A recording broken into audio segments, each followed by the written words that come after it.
1 Coríntios, capítulo 11, versículos 17 a 26. Diz assim a palavra de Deus.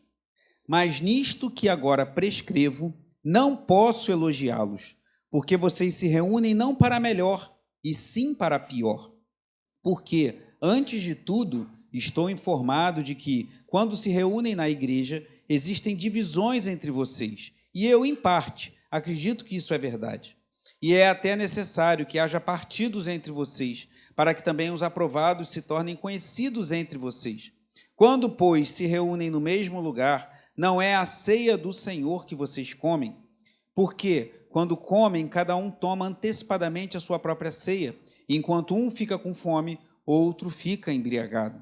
Versículo 22. Será que vocês não têm casas onde podem comer ou beber? Ou menosprezam a igreja de Deus e envergonham os que nada têm? Que posso dizer a vocês? Devo elogiá-los? Nisto, certamente, não posso elogiá-los.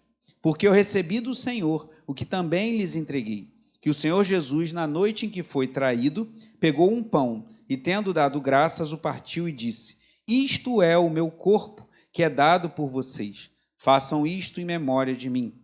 Do mesmo modo, depois da ceia, pegou também o cálice, dizendo: Este cálice é a nova aliança no meu sangue.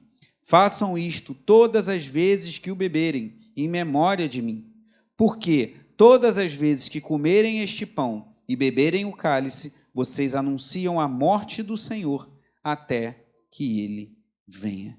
Oremos. Pai amado e bendito, te agradecemos pelo privilégio de nos reunirmos dessa noite, pela alegria que é meu coração de estar junto aqui com irmãos e irmãs amados, preciosos nossos e do Senhor, para cultuarmos, adorarmos, cantarmos louvores a Ti e também ouvirmos a Tua palavra, participarmos da ceia, como faremos daqui a pouco, orarmos por diversas causas, orarmos uns pelos outros, trazermos nossos dízimos e ofertas com alegria. Obrigado, Senhor, por estarmos reunidos nessa noite para cultuar o Teu nome. Fala aos corações, impacta as nossas vidas com a Tua palavra e que possamos sair daqui com mais temor ao Senhor, mais reverência ao Teu nome e também mais conscientes do amor e da graça que nos alcançou, como cantamos há pouco. Em nome de Jesus, fala aos corações, Senhor, desperta-nos para a glória do Senhor. Em nome de Jesus, amém. Os irmãos podem sentar.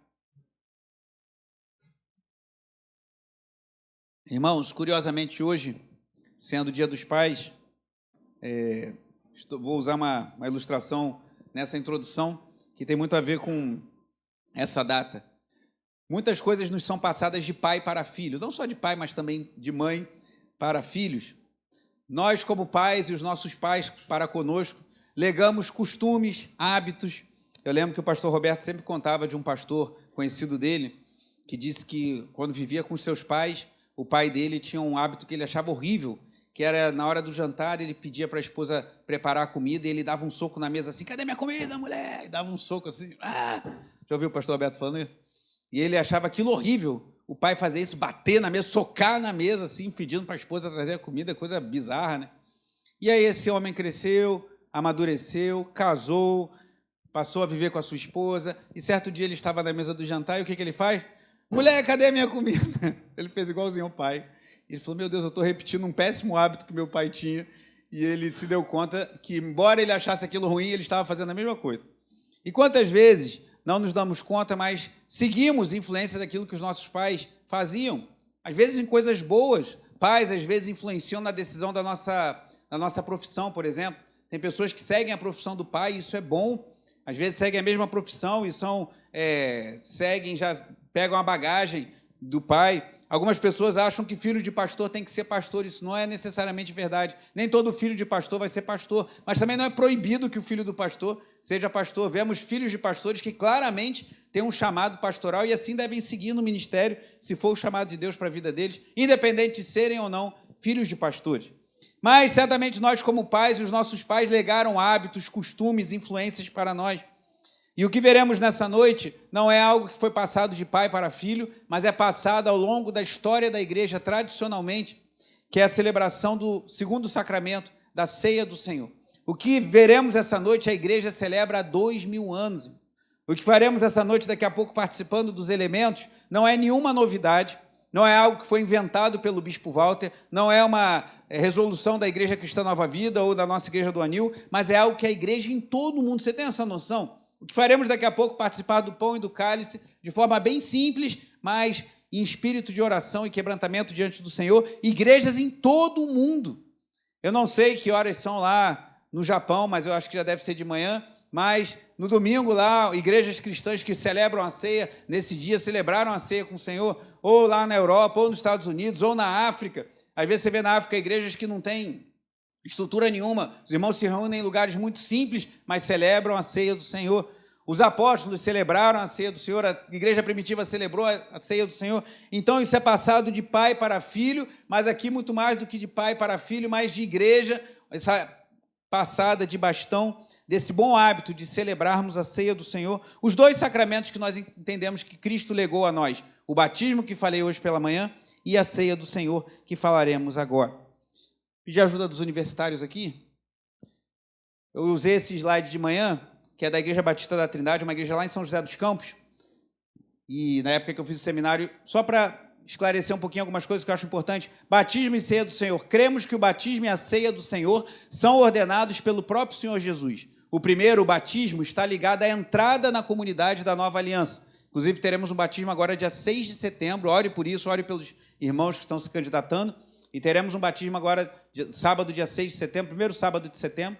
E o segundo, a ceia do Senhor, a renovação contínua da aliança. Juntos são simultaneamente o penhor de Deus a nós, meios de graça, que é o tema dessa série de pregações que tem feito, divinamente ordenados, ou seja, estabelecido por Deus. Nosso voto público de submissão ao Cristo, uma vez crucificado e agora ressurreto. E a antecipação de sua volta e da consumação de todas as coisas. Então, quem estabeleceu esses sacramentos não foi a igreja, mas foi Jesus Cristo. A igreja só reconheceu que assim são e administramos os sacramentos. Pode passar. Os meios de graça. Deus, o autor da salvação, comunica pelos meios da graça estas bênçãos ao seu povo. Os meios da graça que Deus usa para a salvação de pecadores e edificação e crescimento da igreja são a pregação, o batismo e a ceia. Os meios da graça são o meio ordinário pelo qual o Espírito age na igreja, ou seja, o meio comum. As pessoas hoje em dia buscam muitas novidades, campanha, isso e aquilo, mas o meio que Deus estabeleceu desde o princípio da igreja para que a igreja seja edificada, abençoada, cresça, é palavra, oração, ceia, batismo, o que a igreja faz há 2000 anos e a igreja tem sido fortalecida pelo Senhor nisso. E às vezes a gente vê a pessoa buscando muitas novidades e igrejas, quando você vê a qualidade dos discípulos, são pessoas frágeis na fé, pessoas que não conhecem as Escrituras, e igrejas simples, seguindo esses mandamentos do Senhor, palavra, oração, sacramentos, comunhão dos santos, continuam perseverando para a glória de Deus. Pode seguir mais um pouquinho? Aqui, falando sobre a ceia, eu vou passar esses slides para os irmãos depois, todos esses versículos falam diretamente ou fazem alguma menção que a gente pode entender da ceia do Senhor. Alguns chamam de Santa Ceia, não é errado, há irmãos que usam esse termo, eu prefiro usar ceia do Senhor, porque o elemento não é santo, mas ceia do Senhor eu acho mais apropriado. Mas vários versículos falando diretamente ou implicando, incidindo temas sobre a ceia. E para concluir, a ceia é um sinal de comunhão contínua com Cristo e deve ser celebrada com frequência. Representa o corpo moído e o sangue derramado de Cristo por nossos pecados. Temos comunhão com Cristo por meio do Espírito Santo através desses elementos. Esses elementos não se transformam na carne e no sangue de Jesus, não cremos nisso. Mas o Espírito Santo ministra algo especial à igreja. Essa era a visão, por exemplo, de João Calvino.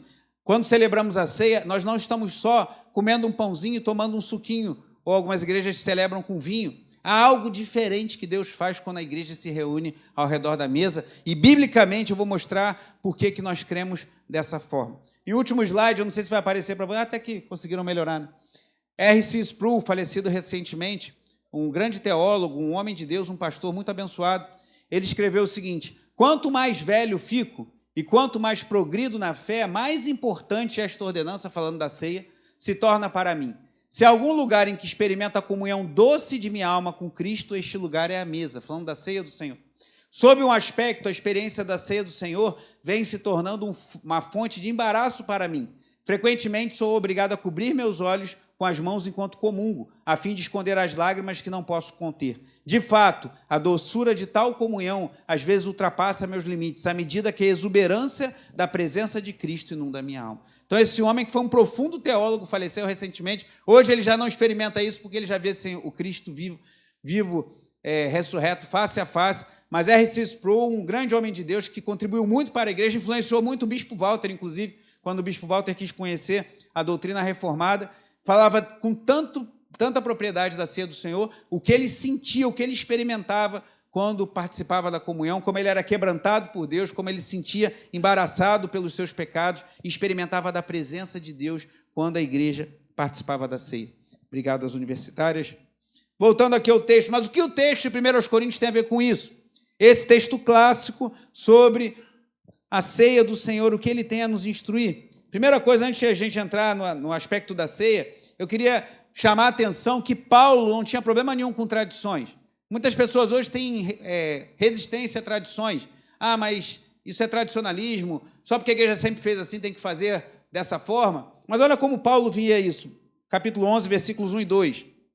Antes da gente entrar propriamente dito nos textos sobre a ceia, mas olha o que Paulo está falando aqui, capítulo 11, versículos 1 e 2. Sejam meus imitadores, como também eu sou imitador de Cristo. Paulo tinha muita autoridade para falar isso, meus irmãos, porque alguém fala, pode me imitar porque eu imito a Cristo. Mas, olha o que ele diz ainda no versículo 2.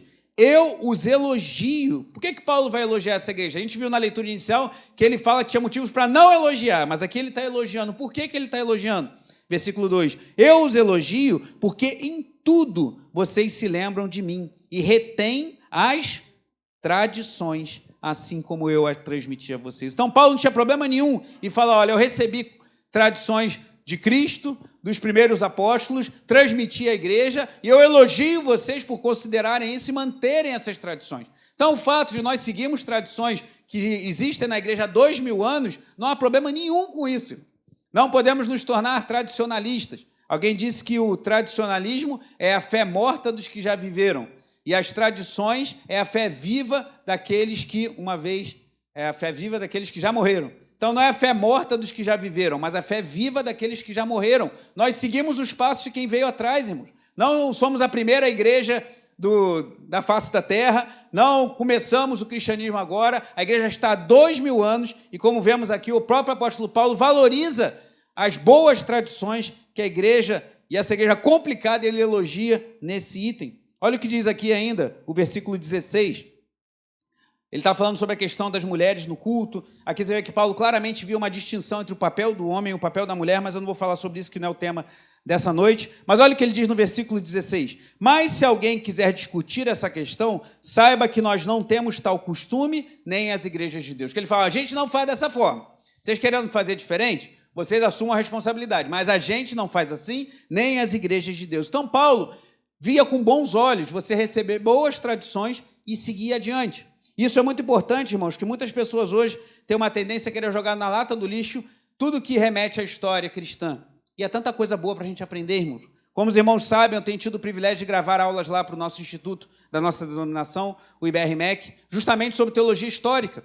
E como é bom a gente rever, né, os irmãos do passado, do período patrístico, primeiros séculos da igreja cristã, mesmo da Idade Média, do período da Reforma, que eu estou gravando nas aulas agora, e como é encantador voltar a estudar sobre a Reforma Protestante, sobre os puritanos, sobre o pietismo de, por exemplo, John Wesley, fundador da Igreja Metodista, foi um grande evangelista. Nessa semana eu gravava uma aula falando que ele andou a cavalo, o Bruno até me ajudou a fazer a conta, né? O equivalente a 715 viagens do Rio a São Paulo. Ele andou de cavalo na Inglaterra, Escócia e Irlanda, salvo engano, pregando o evangelho. Imagina você ir para São Paulo a cavalo mais de 700 vezes para pregar o evangelho. Se você acha isso loucura, sabe que houve um homem que fez algo aproximadamente com isso, que foi John Wesley pregando o evangelho. Então, a gente está no caminho desses irmãos. Não desprezamos o que veio para trás. Infelizmente, muitos hoje desprezam o que nos foi legado e acham que a gente tem que inventar a roda e começar do zero, mas não é assim, irmãos. Há toda uma sabedoria de 2000 anos que o Espírito Santo depositou na igreja e que nós podemos nos beneficiar. E se não considerarmos isso, perdoe minha franqueza, mas estaremos agindo como tolos. Então, Paulo não tinha problema nenhum com tradição. Não tinha problema nenhum em beber das ricas fontes que nos foram legadas no passado. Mas o que esse texto fala especificamente sobre ceia? Eu queria falar primeiro sobre como os coríntios estavam lidando com a ceia. Como essa igreja estava celebrando a ceia do Senhor. Depois a gente vai ver no segundo ponto como Cristo mandou a igreja, não a igreja de Corinto, nem a igreja cristã Nova Vida do Anil somente, nem a igreja brasileira somente, nem a igreja da Europa somente, mas a igreja de Cristo em todas as épocas, em todas as eras, em todos os lugares, como deveriam celebrar a ceia. Então, primeiro, como os coríntios celebravam a ceia, como a igreja deve celebrar a ceia e os efeitos que nós vemos da ceia. Será que a ceia é somente um memorial? Será que a gente está bebendo um pouquinho de suco, igual se você fosse aqui na lanchonete do lado e pedisse um refresco e comesse um pãozinho? Será que é a mesma coisa que você participar do pão? Afinal, não cremos que o pão se transforma na carne de Jesus, nem o cálice no seu sangue. Será que é a mesma coisa? Então, nós bebemos, fazemos um lanche ali na esquina e tomarmos desse pão e bebermos desse cálice. Será que o efeito é o mesmo? Veremos isso no terceiro tópico dessa mensagem. Acompanhem comigo. Primeira coisa, os coríntios e a ceia, versículo 17. Paulo tinha acabado de elogiar eles, que eles retinham as tradições que tinham chegado a eles. Mas olha o que ele diz no versículo 17. Leia em voz alta o versículo 17 comigo, por favor. Mas nisto que agora prescrevo, porque vocês se reúnem, não para melhor. Irmãos, olha que coisa chocante. Em outras palavras, Paulo está falando assim, ora, é melhor que vocês não tivessem culto. Era melhor que a igreja estivesse fechada, você batesse com a cara na porta, com perdão da expressão, e voltasse para casa. Porque vocês estão se reunindo para pior e não para melhor. Irmãos, olha que coisa chocante. Imagina, chega alguém que fala que o culto de vocês não serve para nada, era melhor que vocês não se reunissem. Cancela os cultos e fica todo mundo em casa. Em outras palavras, é isso que Paulo está falando. E isso não é novidade no texto bíblico. Curioso que o diácono César abriu com Abacuque, um texto muito marcante, aquela oração, o Salmo de Abacuque, capítulo 3. E eu queria voltar não para Abacuque, mas para Malaquias. Vá comigo lá no livro do profeta Malaquias. O último livro do Antigo Testamento é bem fácil de achar. Capítulo 1. Malaquias, capítulo 1. Tivemos uma exortação parecida no Antigo Testamento. O povo estava fazendo culto tudo errado, tudo fora dos padrões de Deus. E olha o que Deus fala por intermédio do profeta Malaquias, no capítulo 1. Então, as pessoas pensam que Malaquias é só sobre oferta de dinheiro, dízimos e ofertas, fala sobre isso também. Mas o tema de Malaquias é o culto a Deus.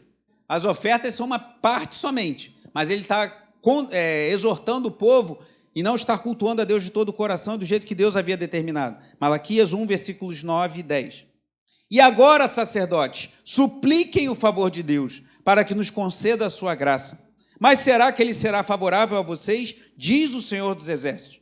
E olha o que diz o versículo 10, irmãos. Preste atenção. Quem dera houvesse entre vocês alguém que fechasse as portas do templo, para que não acendessem em vão o fogo do meu altar. Eu não tenho prazer em vocês, diz o Senhor dos Exércitos, nem aceitarei as suas ofertas. Que palavra dura. Deus está falando assim, olha, é melhor alguém da igreja trancar a igreja e ninguém entrar, no caso aqui o templo. Ninguém oferecer, porque eu não tenho prazer em vocês, não aceitarei as suas ofertas. Isso aqui me faz lembrar algo importante, irmãos. O culto não é para o homem, o culto é para Deus. Tem muita gente que está preocupada em vir à igreja e sair muito feliz, muito contente. Deus nos alegra, Deus nos conforta, Deus nos direciona, mas o culto é para Deus. O culto precisa estar centrado em Deus. As músicas precisam exaltar a glória de Deus, a pessoa de Deus, também edificar a igreja, trazer consolo, mas Deus é o centro do culto, irmãos. O culto é para Deus. E os coríntios estavam se reunindo não para melhor, mas para pior. Como o povo nos dias de Malaquias, e aí falou, é melhor fechar a igreja. Fecha o templo, é melhor do que acender o fogo do meu altar em vão. Que palavra dura. Mas por que Paulo, voltando lá a 1 Coríntios 11, trouxe essa palavra tão incisiva, tão dura àquele povo, aos coríntios? O texto em seguida nos mostra o motivo. Versículo 18, porque antes de tudo, estou informado de que quando se reúnem na igreja, existem divisões entre vocês, e eu, em parte, acredito que isso é verdade. Então, Paulo não acreditava em qualquer coisa que falavam com ele. Cuidado com isso. Aprenda com a sabedoria paulina aqui. Às vezes, qualquer coisa que falam para a gente da igreja ou da vida, a gente sai acreditando. Tem um ouvido com um certo filtro, que nem tudo que nos falam é verdade, às vezes não por má intenção, às vezes a pessoa está desinformada ou por má intenção mesmo. Então, Paulo fala em parte, faz um filtro. Em parte, eu acredito. Mas parece que havia um problema de divisão, e isso Paulo fala lá no início da carta, no capítulo 3, uma certa divisão que havia na igreja. Então, fala, a primeira coisa, não pode celebrar a ceia com espírito de divisão na igreja. Versículo 19. E é até necessário que haja partido entre vocês, para que também os aprovados se tornem conhecidos entre vocês. Então, o que Paulo está falando? Tem hora que vai ter divisão na igreja, mas é uma divisão para que Deus separe os que são de fato dele e aqueles que não são. Então, Deus está movendo alguma coisa, às vezes, no seio da igreja, para que saibam quem são os aprovados e quem não são. Então, Paulo fala, isso vai acontecer. Tem gente também que acha que a igreja não vai ter nenhum problema. A igreja passa por problemas. E, às vezes, Deus permite, aqui no caso, para separar, não exatamente o joio do trigo, porque o joio e o trigo serão lá no final dos tempos, mas para esclarecer quem, de fato, estava servindo ao Senhor e quem não. Versículo 20. Quando, pois, se reúnem no mesmo lugar, não é a ceia do Senhor que vocês comem. Irmãos, olha que coisa forte. A igreja estava feliz lá anunciando culto de ceia. Hoje teremos a ceia do Senhor. Venha participar da ceia do Senhor. E servia o pão, servia o cálice, de uma forma bem diferente do que fazemos hoje. E o que Paulo está falando? Vocês não estão tomando a ceia do Senhor, não. Isso que vocês estão falando não é a ceia do Senhor. Não tem nada a ver com o que Cristo estabeleceu. Olha que coisa, irmãos. E aqui eu vejo como o ministério é perigoso, irmãos. Muitos incautos têm se lançado ao ministério achando, só pregar a palavra, abrir a Bíblia, falar alguma coisa e pedir dinheiro para as pessoas e tocar o barco. O ministério é muito perigoso. Porque assim como vimos lá em Malaquias e vemos aqui em Paulo escrevendo aos Coríntios, você pode estar fazendo a obra de Deus achando que está tudo bem. Mas Deus achava melhor que a igreja estivesse fechada, que o templo estivesse com as suas portas fechadas e que você está achando que é culto, Deus está falando que não é culto. E um dos maiores juízos que Deus opera nas nossas vidas é Ele ficar quieto, irmão. Às vezes a gente pensa, estou fazendo as coisas, estou achando que está tudo bem. Cuidado com o silêncio de Deus. Porque muitas vezes as pessoas vão fazendo as coisas erradas e Deus deixa o barco correr e a gente acha que está tudo bem e não está. O povo aqui achou que estava celebrando a ceia do Senhor e Paulo é categórico.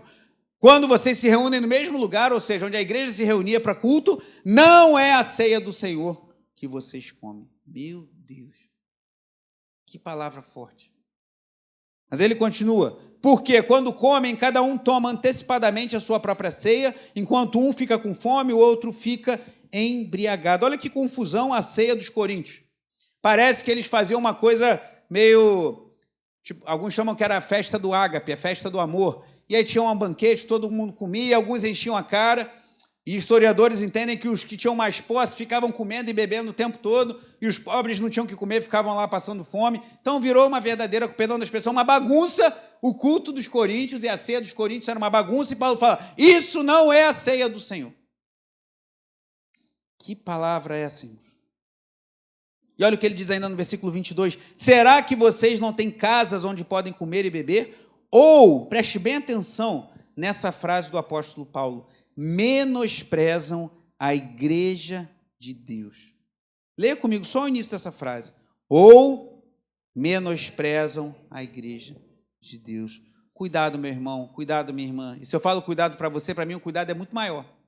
Porque se eu estou numa posição de liderança, para mim, para você é uma faquinha tramontina, para mim é uma peixeira. Porque se você desprezar a igreja de Deus, é um problema muito sério para você. Mas se eu, como pastor, desprezar, o problema para mim é muito maior. Então, quando eu falo com vocês, eu falo com muito temor. Porque ele fala, ou menosprezam a igreja de Deus. Quantos cristãos hoje menosprezam a igreja? Desprezam a reunião solene, os irmãos estarem juntos, a alegria de celebrarmos ao Senhor, o culto a Deus, o cântico, as ofertas, a palavra de Deus, a comunhão, a ceia do Senhor. Mas ele continua, ou menosprezam a igreja de Deus, envergonham os que nada têm? Que posso dizer a vocês? Devo elogiá-los? Nisto certamente não posso elogiá-los. Então, Paulo começa o capítulo falando, estou elogiando vocês, vocês recebem as tradições, mas agora eu não posso elogiar vocês estão fazendo tudo errado. Irmãos, que Deus nos livre disso. Que eu creio que muitas igrejas hoje em dia têm caído nesse erro. Têm feito as coisas com a força do homem, com a sabedoria humana, com métodos humanos, com estratagemas humanas, as coisas estão aparentemente fluindo, e Deus fala, eu não estou ali. E claro, quando eu falo isso, eu falo com muito cuidado para não parecer que a gente é a única igreja certa, tem muita igreja séria. Às vezes você vai em bairros com igrejas pequenininhas, com irmãos muito simples, fazendo a obra de Deus com afinco, com dedicação, pregando em presídios, pregando em hospitais, visitando enfermos, e não estão nem aí para a mídia, para destaque, para nada. Estão a fim de pregar o evangelho, anunciar Cristo, fazer discípulos de Jesus. E às vezes pessoas simples que têm muito mais autoridade do que muita celebridade dos nossos dias. Tem muita gente séria fazendo a obra de Deus. Mas eu creio que tem muita gente também que acha que está cultuando a Deus e Deus não está aceitando o culto. E talvez para algumas igrejas Deus falasse a mesma coisa que falou ao templo lá nos dias de Malaquias, ao povo do templo. Era melhor que as portas estivessem fechadas. Mas essa era a ceia dos coríntios. Que confusão! Mas se não era isso, era o que então, Paulo? Então se a ceia não é isso, não é para ser essa confusão, essa bagunça, essa coisa feita desse jeito, cada um come numa hora, um come muito, outro não come nada, um passa fome, outro fica bêbado. Tudo bem, a ceia do Senhor não é isso. Então o que é a ceia do Senhor, Paulo? Se eles pudessem retrucar aqui ao argumento do apóstolo. E aí nós chegamos ao segundo ponto. Se o primeiro ponto é os coríntios e a ceia, o segundo é a igreja de Cristo em todos os tempos, épocas e lugares e a ceia. Como então a igreja de Cristo, não só em Corinto, não só no Anil, não só no Rio de Janeiro, mas em todos os lugares, deve celebrar a ceia do Senhor? O versículo 23 em diante nos dá essa resposta. Versículo 23. Porque eu recebi do Senhor o que também lhes entreguei, que o Senhor Jesus, na noite em que foi traído, pegou um pão e, tendo dado graças, o partiu e disse: isto é o meu corpo, que é dado por vocês. Façam isto em memória de mim. Novamente, Paulo apelando a tradições saudáveis.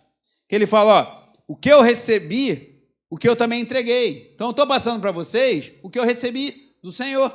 Na noite em que foi traído, Jesus tomou o pão e disse: isto é o meu corpo, que é dado por vocês, façam isso em memória de mim. Versículo 25. Do mesmo modo, depois da ceia, pegou também o cálice, dizendo: este cálice é a nova aliança no meu sangue. Façam isto todas as vezes que o beberem em memória de mim. Porque todas as vezes que comerem este pão e beberem o cálice, vocês anunciam a morte do Senhor até que ele venha. Então, Paulo está fazendo o que eu estou instruindo a vocês é simplesmente o que eu recebi do próprio Cristo, do próprio Senhor. Mas como foi essa noite? Vá comigo no Evangelho segundo Lucas, capítulo 22.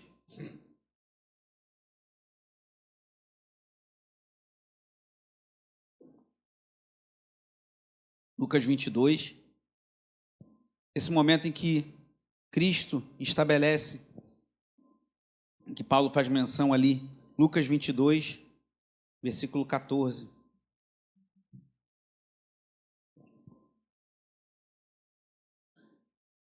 Diz assim, Lucas 22, a partir do versículo 14. Chegada a hora, Jesus se pôs à mesa, e os apóstolos estavam com ele. Então Jesus lhes disse: tenho desejado o quê? Ansiosamente. Jesus tinha expectativas por aquele momento, até porque logo se seguiria o seu sofrimento. Comer esta Páscoa com vocês antes do meu sofrimento. Mas ele queria aquele momento ali com seus discípulos. Versículo 16. Pois eu lhes digo que nunca mais a comerei, até que ela se cumpra no reino de Deus. E pegando um cálice, depois de ter dado graças, disse: peguem e repartam entre vocês. Pois eu digo a vocês que de agora em diante não mais beberei do fruto da videira, até que venha o reino de Deus. E pegando um pão, tendo dado graças, o partiu e lhe deu, dizendo: isto é o meu corpo, que é dado por vocês. Façam isto em memória de mim. Do mesmo modo, depois da ceia, pegou o cálice, dizendo: este cálice é a nova aliança no meu sangue, derramado por vocês. Então, o que Paulo recebeu e está transmitindo aos coríntios, e nós recebemos e estamos compartilhando essa noite, o próprio Cristo estabeleceu. Não é invenção de seres humanos. Voltando a falar das aulas que eu estou, de homens, de líderes religiosos, as aulas que estou ministrando lá, um dos assuntos é a questão dos sacramentos, foi muito debatida na época da Reforma. Alguns entendiam a transubstanciação, um conceito católico de que os elementos se transformavam na carne e no sangue de Jesus, outros entendiam um ponto intermediário, mas nós cremos que não acontece isso, os elementos são os mesmos. O pão vai continuar sendo pão, o suco ou vinho vai continuar sendo suco ou vinho, mas há uma presença especial de Cristo no meio do seu povo quando estamos à mesa, irmãos. E nós precisamos resgatar essa visão, precisamos resgatar essa reverência, esse desejo de estarmos em comunhão com o Senhor, e quem estabeleceu isso foi o próprio Cristo. Então, como a ceia deve ser celebrada? Com temor, com reverência. A forma varia. Nós não concordamos com a Igreja Católica que faz a ceia, tem um termo que eu esqueci agora, que é somente parte dos elementos. Né? O povo só participa do pão, que é a hóstia, mas os sacerdotes participam do cálice. Nós não entendemos, tem um termo que eu esqueci agora, que ilustra para isso. Não, a Eucaristia é a ceia, né? Mas tem um termo para esse tipo de celebração em que o povo só participa de parte dos elementos. Mas eu esqueci agora. Mas nós não concordamos assim, concordamos que toda a igreja deve participar do pão e do cálice. Agora, a forma, tem igrejas que celebram a ceia como nós fazemos todo domingo. Tem igrejas que celebram em todos os cultos. Tem igreja que celebram como a freguesia em todos os cultos pela manhã e uma vez por mês à noite. Tem igrejas que celebram uma vez pela manhã, uma vez à noite por mês, o que eu particularmente acho muito pouco. Então a forma varia porque a Bíblia não estabelece. Alguns entendem que a igreja participava da ceia a cada encontro, então por isso que entendem que deve ter ceia toda semana. Então há diferentes formas de celebrar a ceia. O bispo Walter e o pastor John mudaram o formato da ceia no presbitério, que era do jeito que a gente faz aqui. Irmãos iam servindo, os próprios pastores que estavam lá no presbitério, 2 pastores pegavam o cálice não, a bandeja, e iam servindo os demais pastores e bispos, mas eles mudaram um formato que eu acho interessante. Agora, os pastores que vão servir ficam na frente, segurando a bandeja, e a pessoa sai do seu lugar e vai pegar o elemento. Que o bispo Walter falou, por que isso eu acho interessante? Porque dá a impressão que você não está aqui para ser servido. Você está aqui para ir lá reforçar a sua aliança com Cristo. Então, hoje no presbitério está sendo servido dessa forma. Os irmãos pegam a bandeja do mesmo jeito, ao invés de irem até o povo, fica parado aqui, e nós, pastores e bispos, levantamos, vamos até aquele lugar em reverência, espírito de oração, porque nós estamos indo participar da ceia. E confesso para vocês, não espalha para ninguém não, que eu achei isso muito legal. Mas, por enquanto, vamos continuar do jeito que já estava, mas talvez mudemos no futuro próximo, né, Paulinho? Já participou assim? Tem igrejas que fazem uma coisa que eu acho legal também, partem o pão na hora. Porque foi isso que Jesus fez, né? Ele partiu o pão na hora e distribuiu. Tem igrejas, o pastor Gabriel foi numa igreja lá nos Estados Unidos, se você achar boa assim também, a gente pode adotar isso, que é um cálice único.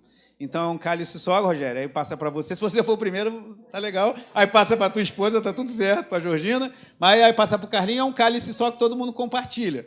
A gente ficou pensando assim, se tivesse um irmão como o nosso saudoso irmão Tião, com aquele bigodão, imagina, né? Vai e bota o cálice e fica aquele suco descendo assim por aquele bigode bonito que ele tinha, né? E ele acaba, ainda faz assim, né? E te entrega o cálice. Deus abençoe a comunhão. Então, a gente acha que talvez não seja muito adequado. Se os irmãos quiserem muito, né, vocês acharem que é melhor assim, a gente pode até adotar, né, Júlia? Não sei como é que vai... Eu acho que se a gente fizer isso, que vai acontecer que todo mundo vai querer ficar no primeiro banco, né? Para receber o cálice primeiro. Tem igreja que faz assim. O pastor Gabriel participou de uma igreja, né, fazendo seu mestrado nos Estados Unidos, que é cálice único, irmãos. Então, ele disse que... Ele olhou para o irmão do lado e ele pegou e... Amém. O Senhor nos livra de todo mal. Mas nós somos muito cismados com higiene, então acho que não é muito adequado, não. Mas tem igrejas que participam do cálice único. A Bíblia não estipula a forma. Então, há essa liberdade. Isso de partir o pão eu acho legal. Né? Tem igrejas até que o pastor lava a mão, né, antes e parte o pão e distribui. Esse pãozinho, eu confesso que esse kitzinho que a gente usa é muito prático, mas eu acho muito bonitinho, o pãozinho cortadinho, pequenininho, muito pequenininho. Eu creio que a ceia tem um elemento mais rústico, que remete mais às origens, mas isso não é o que mais importa. A Bíblia não estabelece, tem que ser o pão A, B ou C, tem que ser tantas vezes por semana, tem que ser em todos os cultos, tem que ser em um culto por mês. Por isso que a igreja tem liberdade para celebrar dessa forma. Mas a gente tem que fazer do jeito que Deus estabelece. E entender que é um sacramento estabelecido pelo próprio Cristo. Não é fruto da imaginação ou da invenção dos homens, mas estabelecido pelo próprio Cristo. Então, tendo visto como os coríntios celebravam erradamente a ceia do Senhor e como Cristo determinou que a celebrássemos, vamos pensar nos efeitos da ceia. Tudo bem, entendemos aqui, graças a Deus a gente não faz o cálice único, cada um tem o seu cálice, isso é mais higiênico, é mais tranquilo. A gente recebe esse kitzinho, mas pode ser que mais à frente a gente tenha um pão para compartilhar aqui, desde que o pastor lave bem a mão antes de partir o pão e entregar para os irmãos. Pode ser que o pessoal venha à frente, pode ser que fique no lugar. Tudo isso é negociável, porque a Bíblia não estabelece. Aquilo que a Bíblia não estabelece, a gente negocia. A Bíblia não estabelece, por exemplo, quantos cultos tem que ter. Então, a gente pode ter 2 cultos, como temos, um culto, tem igreja que tem 3 cultos. Então, o que a Bíblia não estabelece, a gente pode negociar. Mas, será que isso tem algum efeito? A forma nós vimos que pode variar, mas será que isso surte algum efeito prático na vida das pessoas? E os versículos 27 a 33 nos ajudam a responder essa pergunta. Então, primeiro vimos os coríntios e a ceia, e a igreja de Cristo e a ceia, agora veremos os efeitos da ceia. Versículo 27. Por isso, aquele que comer o pão ou beber o cálice do Senhor indignamente, será réu do corpo e do sangue do Senhor. Misericórdia.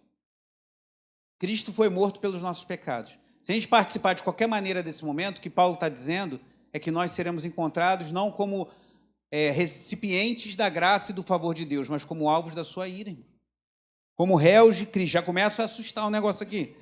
Versículo 28, que cada um examine a si mesmo e assim coma do pão e beba do cálice. Por isso que a gente tem procurado, de manhã especialmente está apertado o tempo, mas deixar um pouquinho de tempo para você orar, para você refletir. Às vezes oramos o Pai Nosso, porque o Pai Nosso, ele nos obriga a fazer uma reflexão, se a gente fizer o Pai Nosso de coração, né? Colocando tudo diante de Deus, pedindo perdão pelos nossos pecados, como perdoamos os outros, pedindo o livramento das tentações, pedindo o pão de cada dia. Então, uma oportunidade de você, com a oração do Pai Nosso, fazer um autoexame e também examinar a sua vida antes de participar dos elementos. Mas olha o que diz o versículo 29. Pois quem come e bebe sem discernir o corpo, come e bebe juízo para si. Então, novamente, como no versículo 27, Paulo dá a impressão que alguma coisa acontece. E vamos ser bem transparentes aqui. O que pode acontecer se você tomar, não sei nem quantos ml aqui, mas não deve ter nem 50 ml de suco de uva e um pedacinho de pão. O que pode acontecer?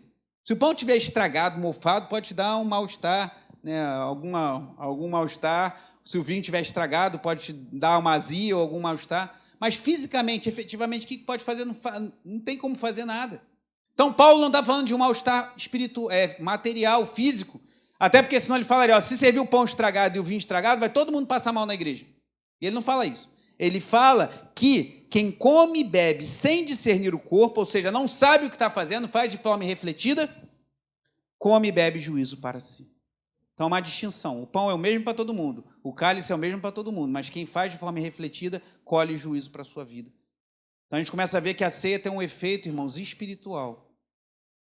Não é algo para ser feito de forma irrefletida. E o papel do pastor não é ficar fazendo checklist, você pode, você não pode. Claro, se houver alguém em pecado aberto na igreja, deve ser disciplinado e deve ser afastado da comunhão. Mas não tem como analisar a mente e o coração de cada um. É um autoexame. Examine-se, pois... Paulo não fala, senta com o pastor e faz uma monte de perguntas para saber se pode participar da ceia. Ele fala, examine-se cada um a si mesmo. Então, participe do pão e do cálice. Isso é algo íntimo, pessoal, do coração, e o coração somente Deus conhece. E ele diz mais no versículo 30, olha que interessante, é por isso que há entre vocês muitos o quê? Fracos, doentes e não poucos que dormem. Não é quem dorme na pregação, não, que sempre tem também, mas a pessoa que está adormecida espiritualmente. Então, por conta de uma participação irrefletida na ceia do Senhor, por conta de participar das coisas sem dar o peso espiritual que o culto a Deus, que a ceia do Senhor tem, aqueles irmãos estavam ficando fracos, doentes e adormecidos na fé, irmãos. Então você vê que Paulo mostra que há um efeito, a ceia do Senhor não é algo aleatório ou inócuo. Há um efeito sim na vida daqueles que participam. Um efeito que pode ser para o bem, como pode ser para o mal. E ele diz no versículo 31, porque se julgássemos a nós mesmos, não seríamos julgados, mas quando julgados, somos disciplinados pelo Senhor para não sermos condenados com o mundo. Então qual é o propósito disso? Não é nos condenar e nos afastar da mesa, mas nos disciplinar para a gente fazer um autoexame, participar da mesa do jeito que deve ser e assim não sermos condenados com o mundo. Agora, ele está falando para crentes. Se você voltar lá, vá comigo nesse texto, no primeiro capítulo da Epístola aos Coríntios. Lembrei desse texto agora, olha só. Para quem ele escreveu essa carta? 1 Coríntios, capítulo 1, versículo 1. Diz assim, Paulo, chamado pela vontade de Deus para ser apóstolo de Cristo Jesus, e o irmão Sóstenes, a quem? A igreja de Deus, que está em Corinto. Então é a igreja que está lá naquela cidade.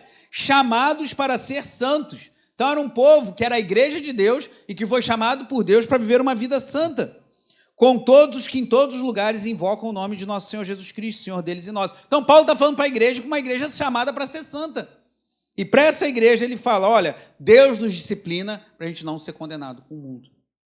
E concluindo lá em 1 Coríntios 11, diz assim no versículo 33, assim, meus irmãos, quando vocês se reúnem para comer, esperem uns pelos outros. Se alguém tem fome, que coma em casa. O banquete, a festa do amor, não era o pessoal se encher de comida, mas era, depois a igreja até parou com essa festa, porque viu que estava dando muito problema, e passamos a celebrar a ceia com as devidas reservas e ressalvas, do jeito que fazemos até hoje. Que come em casa, a fim de que vocês não se reúnam para juízo. De novo, Paulo falando de juízo. Quanto às demais coisas, eu ordenarei quando for aí. Irmãos, a ceia do Senhor não é algo que devemos fazer de forma irrefletida, corrida, sem refletir.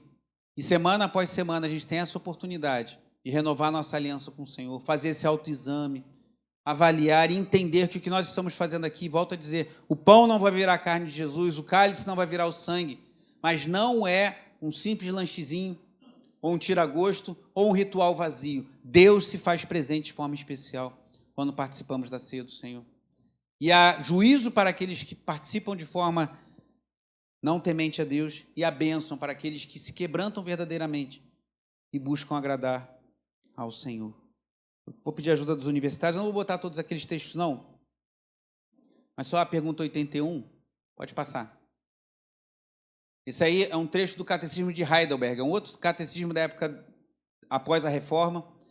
E ele fala assim na pergunta 81, quem deve vir à Santa Ceia?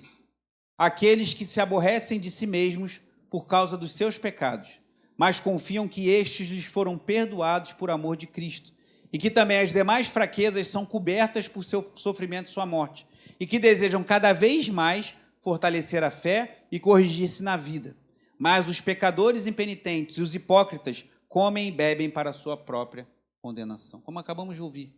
Então, o que ele fala? Não é para o cara que se acha, que acha que é melhor que todo mundo, que acha que não tem pecado, é para aquele que se aborrece de si mesmo, ou seja, reconhece as suas fraquezas e limitações, mas confia que os nossos pecados foram perdoados por amor de Cristo e que as nossas fraquezas são cobertas pelo sofrimento e pela morte de Jesus.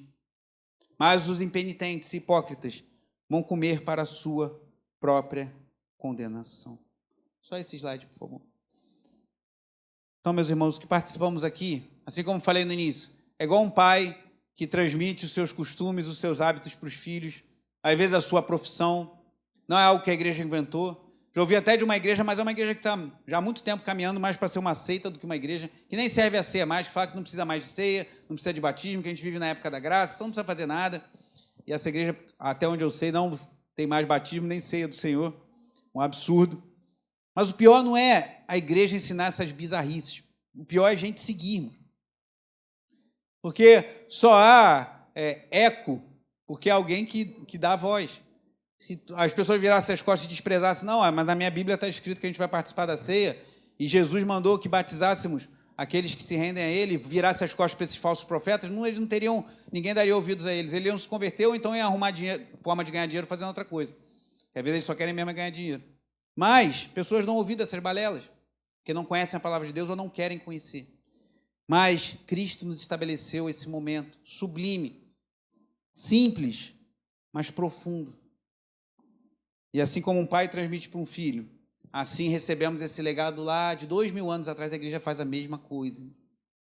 Se você viajar para a Europa, tiver a oportunidade de participar do culto de uma igreja verdadeiramente cristã, e for no dia de ceia, pode ser que não seja dessa forma, mas você vai ver irmãos ao redor da ceia. Se for para os Estados Unidos, se for para a África, se for para o Japão, se for para a Oceania, se for para a Nova Zelândia, se for para o sul do Brasil, se for para o norte do Brasil, se for para o interior do Brasil, onde existir uma igreja séria, até porque isso é um distintivo de igrejas verdadeiras, a pregação da palavra de Deus e o correto exercício dos sacramentos, batismo e santa ceia.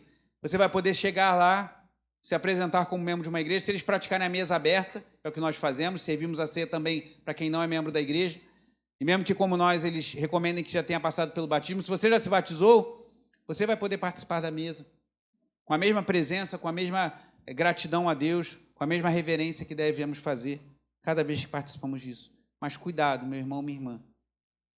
O que eu disse aqui não é palavra minha. Eu não tenho autoridade para determinar se Deus vai executar juízo ou não. Cabe a mim expor o que Deus falou. E Deus falou que há um juízo para aqueles que participam desse momento de forma irreverente. que nós não estejamos nesse lugar, mas que em temor façamos não só, lembrando, não só um memorial, é um memorial também. É um memorial, mas não é somente um memorial. É algo que o próprio Cristo estabeleceu para a sua igreja. Que é o que nós vamos fazer agora. Eu queria chamar os irmãos que vão servir a ceia.